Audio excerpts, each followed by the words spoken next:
Good morning. So great to see all of you. I'm taking off my academic dean hat this morning. I'm keeping my faculty hat on, and I'm here to talk about our youngest children in the education system. So as school starts across the country this month and next, our 5- and 6-year-olds will enter through the big doors as newly minted kindergartners.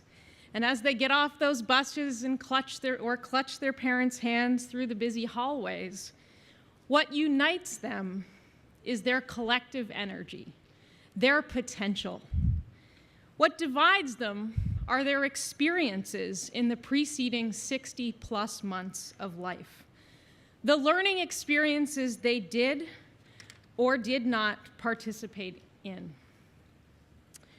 For 4 out of every 10 children in the US, kindergarten marks the first time they will be enrolled in a formal education setting.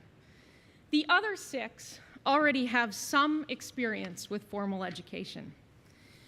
And research tells us that the effects of early education for those 6 children who attended pre-K, particularly those who are most academically vulnerable, will be lasting. They are more likely to graduate from high school, enroll in college, and be productive members of society. If we move past thinking only about access to early education and think about quality, this is the story. Of our 6 children who attended an early education program, only 2 have been part of one that we would consider high quality.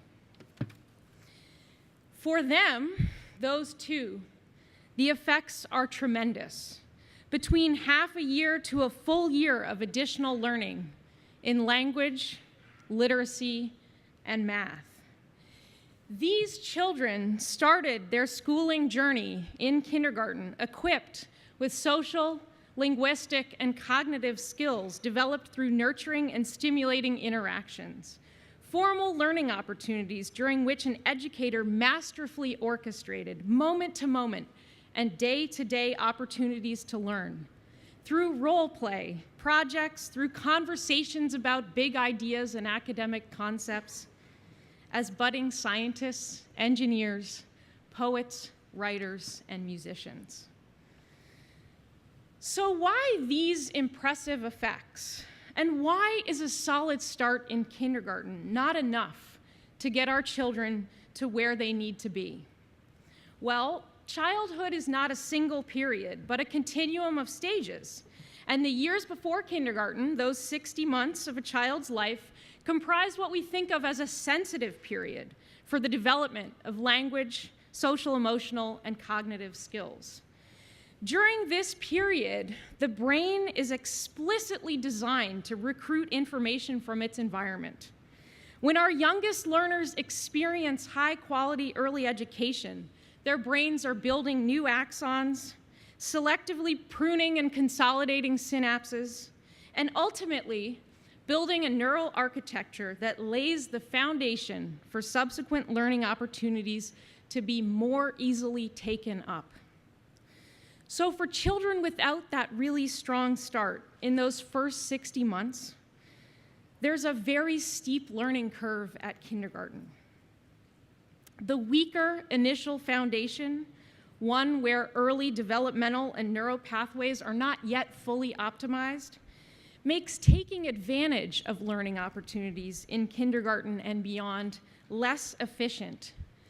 It also makes learning the social world of learning at school harder to navigate. So for many, this weak beginning means costly remediation for the individual and for the system, for society.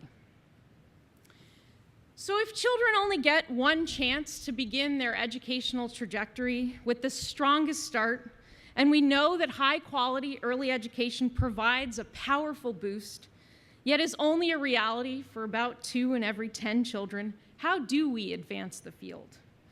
In my own research and policymaking, I'm focused on 2 issues. First, narrowing the gap between what we know and what we do. That's not a new story in education.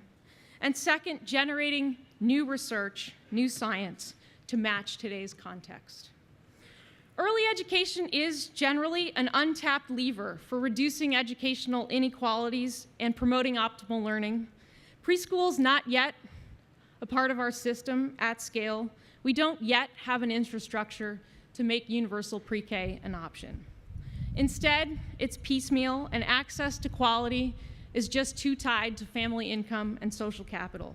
We spend very, very few public dollars on early education, yet in policy terms, we know that if the system is to be more effective and efficient, we will necessarily have to attend to children in their earliest years.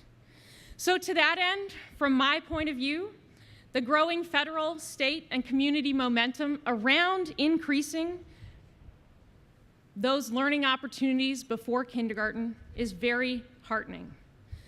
But we are going to have to simultaneously expand and improve. Quality and access are not yet synonymous, and this current system is not yet coordinated by and organized around the science of early learning and development. And of course, as we know, most programs are characterized as low quality. So getting to quality at scale is going to be a challenge, just as it is in many other domains of education. But here at the Harvard Graduate School of Education, we are addressing these challenges and questions head-on. In July 2016, Stephanie Jones, a faculty colleague, and I launched what is the Saul Zantz Early Education Initiative. It's a transformative strategy for the field with 3 components, together designed to attend to the pressing needs of today's children, especially those who are most vulnerable, and to attend to very pressing questions that are impeding advancement. First, through a large-scale population-based study of early learning, we are bringing the science up to date to match today's population, answering unresolved and pressing questions about children's development and effective educational experiences. This is generally a field that has relied on the science of 40 and 50 years ago to inform its advocacy. So drawing on methodology and public health research, the early learning study at Harvard is a population-based study, but at 2 levels. The study starts with a representative cohort of 3- and 4-year-olds from across the state of Massachusetts, and also includes a representative sample of their types of early education and care settings, from formal to informal. Now, a year in, over the next 4 years, we will continue to document and describe the children's daily environments, from home to preschool to elementary school. We'll make links between the features of those settings and children's learning and growing, to inform questions about what makes for a stimulating learning environment and how best to deliver on those features at scale. We will also find out what we can really expect from early education and to tackle head-on with the right methodology this idea of quote-unquote fade out. One of the terms and issues that frankly bothers me a whole lot. We don't ask those questions of other grades. We don't ask about the value of 4th grade in comparison to 6th grade, but we have long asked ourselves, is pre-K worth the investment? As a second strategy to transform early education, we have also launched the Professional Learning Academy, where educators and education leaders participate in executive education. To date, we have served about 750 participants through in-person and online opportunities. And in contrast to traditional trainings, for transformational change and lasting improvement, today's professional learning agenda in this field has to be characterized by what we think of as a growth in practice model. In this model, participants co-construct solutions to specific yet widespread problems of practice, analyze relevant cases and policies for action, and have opportunities to apply their learning, which transcends regulations and state policy within their own contexts, whether that's a classroom, early ed center, or a state house. And just a few weeks ago, as part of this work, we launched an online certificate in early education leadership. As of now, we have about 250 enrolled in this 18-month program, which will involve communities of practice, planning for application, and ongoing leadership development. And finally, the foundation or bedrock of this transformative strategy is a focus on the next generation of early education leaders.